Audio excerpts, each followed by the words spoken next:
Ganyan talaga guys ang pagtitrace. Talagang pag wala kang tiyaga sa tracing, talagang mangangayaw ka dito. Yung diskarte talaga dyan, magtsatsaga talaga tayo na magbukas ng yan, yung isa-isa na mga lights natin dito sa perimeter.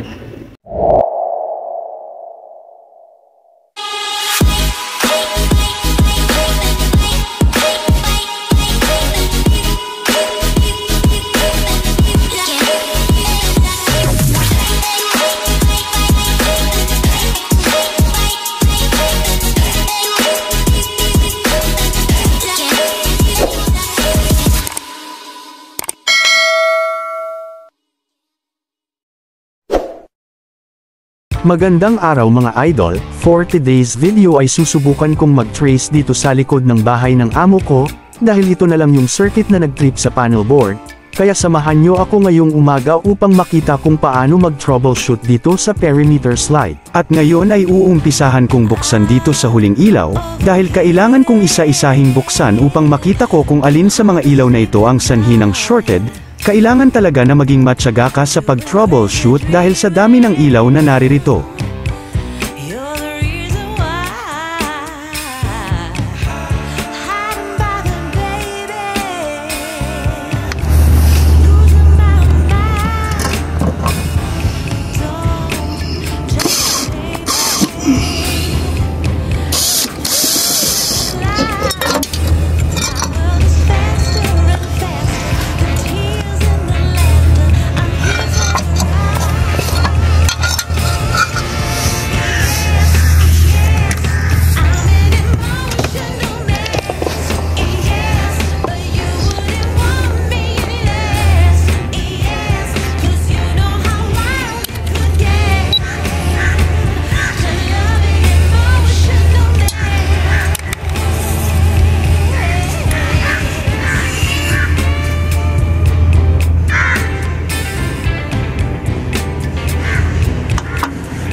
So ngayon guys, binalikan ko itong pangalawang binuksan ko.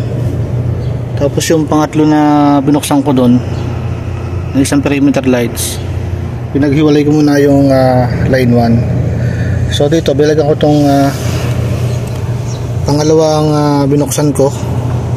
So testingin natin kung may short pa, kasi malalaman natin yan kung hanggang saan yung shorted niya para makita ko o malaman ko ng eksakto kung saan yung ilaw na may problema sa kanya, kaya nagso-short dun sa ating panel board.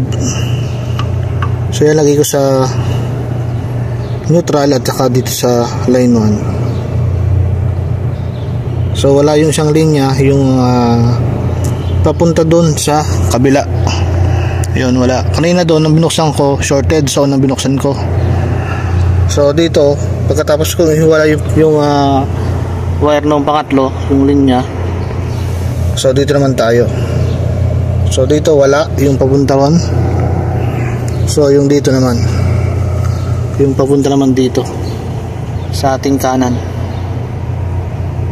So ngayon nawala na yung short niya rito. Ibig sabihin papunta doon yung may problema na linya. So dito sa papunta sa kaliwa ko, okay na to, malinis to. So ngayon magbubukas pa ako doon sa may unahan doon kung hanggang saan yung kanyang short. So ngayon guys, ito yung aking pangatlo na binuksan sa ating perimeters. So hanggang dito yung may short. Ngayon babalik ko na to, tapos magbubukas ulit ako ng isa pang linya papunta ron. Ayan, ihiwalay ko lang din tong line 1. Ayan, ganyan, para makita ko kung hanggang saan pa yung ano. So talagang tiyagaan dito kasi napakadami nitong perimeter slice na to.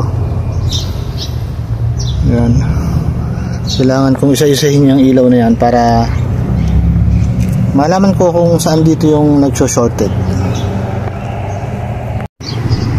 So update tayo guys, hanggang dito short yung ating wire. Ayan, yung papunta rito sa kanan. So magbubukas pa rin ako ng ilaw dito tulad nito. So yan guys, puro naman pakanan yung ating pagbubukas ng ating perimeters dito para makita ko yung sanhin ng pagiging shorted ng mga ilaw. So testerin ulit natin itong isang butas na to. Ayan, papunta yan dito sa kaliwa. So yan, itong isa naman sa kanan, dito yan sa papuntang kanan. So testerin ko muna yung papuntang kaliwa. Itusok ko muna ito sa neutral. Ayan, subukan natin yung sa kaliwa.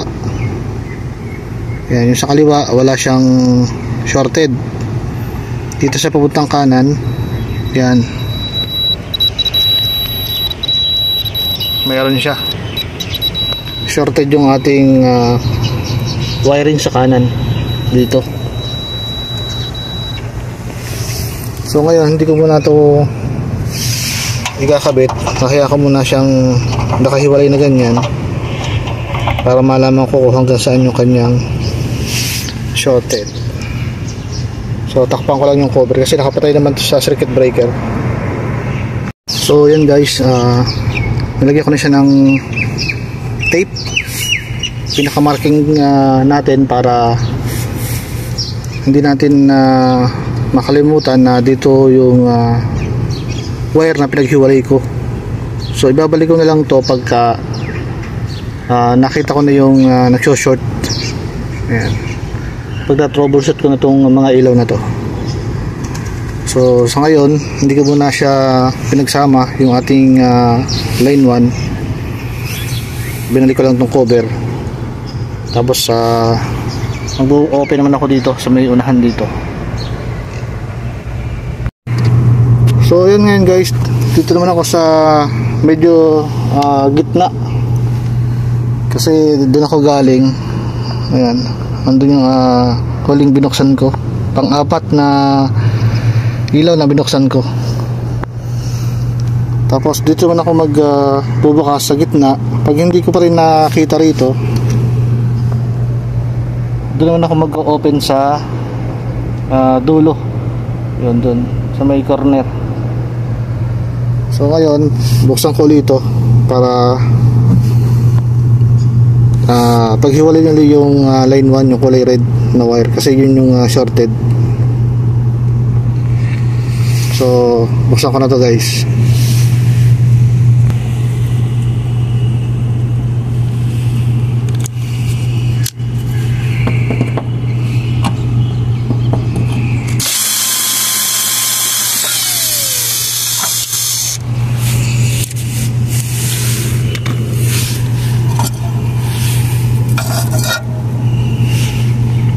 So ito yung red wire. Ayan. Parang may nakalabas siya na wire. Ayan. So tatry ko kung ito nga yung nagso-short. So tanggalin ko muna ito guys. Kasi kung makikita nyo guys, ayan, hindi ko pa natatanggal. Meron na siyang ayan, may hibla na, ayan, may wire na, may stranded na nakalabas. Baka dumidikit ito sa bakal, pero plastic naman tong cover, pero baka dumidikit siya rito sa may sa may neutral. Ayan, nakalabas siya.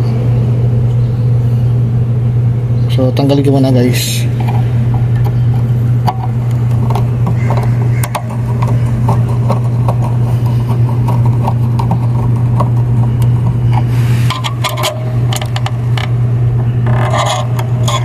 Ayan.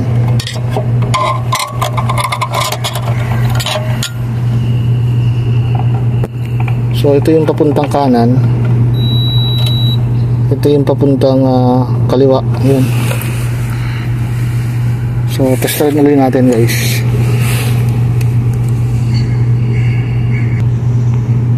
So yun guys, unahin ko muna itong papunta sa kaliwa. Ayan. Isa sa black wire at isang red. Pag nag-buzzer siya, shorted siya. Ayan. So yung papuntang kaliwa natin, yung left side natin, wala. So ito naman pupunta sa right side.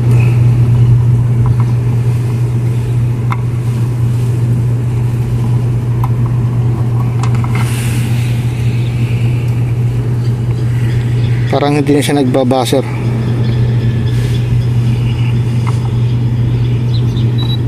Oh, yun. So meron pa rin yung papunta sa kanan.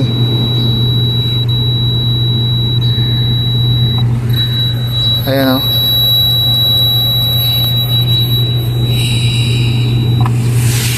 so hindi ko muna uli ikakabit ito. Hayaan ko muna magkahiwalay sila. Ayan. Sabi ko nakapatay naman yan sa circuit breaker, kaya safety naman yan. So sasarduhan ko lang muna ulit. Ayan. Tapos doon ako mag-open sa corner. Lagyan ko ulit ng marking para alam natin kung saan yung ating binuksan o yung hinihiwalay natin yung pagkaka-looping niya. So doon ako pupunta guys. So yan guys, nandito ako sa may corner. At bubuksan ko naman tong ilaw dito. Ayan. So titignan ko ulit kung hanggang saan yung kanyang shorted. So ayan, buksan ko na to kasi medyo mag-alas 10 na, mag-open na yung mga shutter dito, kaya kailangan ko ng tapusin sa ngayon yung trabahong ito. So kung hindi ko man makita yung shorted ngayong araw o ngayong umaga, o balikan ko lang siya bukas ng bukas ng umaga ulit. Ayan. So ito nga guys, nabuksan ko na. So test rin uli natin yung papunta sa kaliwa muna. Ayan. Yung isang probe natin, lagyan natin dito sa black wire at sa red wire natin. So ayan guys, yung papuntang kaliwa, wala na talaga siya, yung papunta ron. Ayan, doon sa huling binuksan ko kanina. So ngayon, talagang dito siya sa kanan. So try ulit natin yung kaliwa.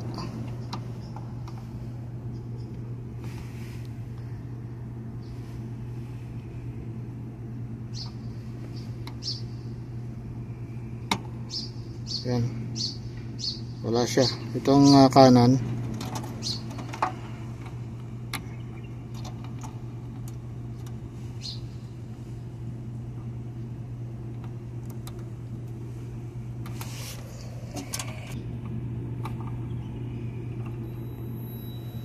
So yung right side talaga yung may problema.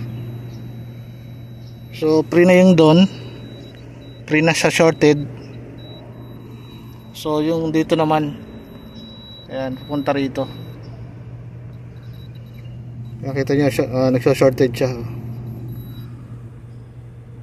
So ang pagtitrace ng ganitong problema, yung mga shorted wire, ayan, basta may ganito kayong kilometer, yan, lagay nyo lang sa, yan, dito sa buzzer. Ayan, pwede rin dito sa continuity. Ayan, kaya lang wala siyang buzzer, o hindi siya tutunog. So ilagay lang natin dito sa, ayan, may marking na sound. Ayan. So pagka nag-buzzer yan, ibig sabihin yan shorted o may continuity yung ating wire. Ibig sabihin tuloy-tuloy yung niya, magkakabit yung kanyang wire or shorted.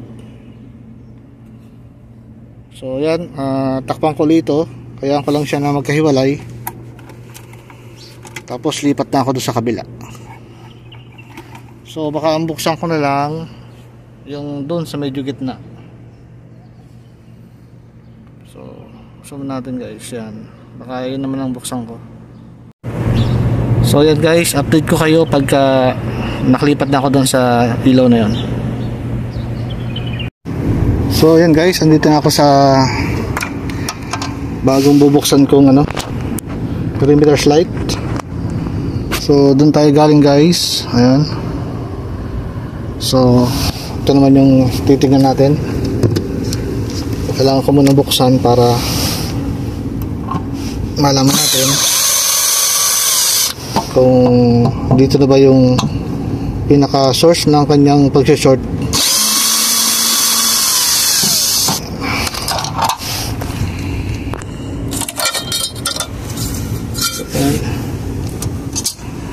So gamitin natin ang tester, tingnan natin kung short pa siya.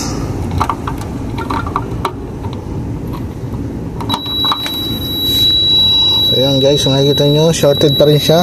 So kailangan ko uling ihiwala yung dalawang red na to.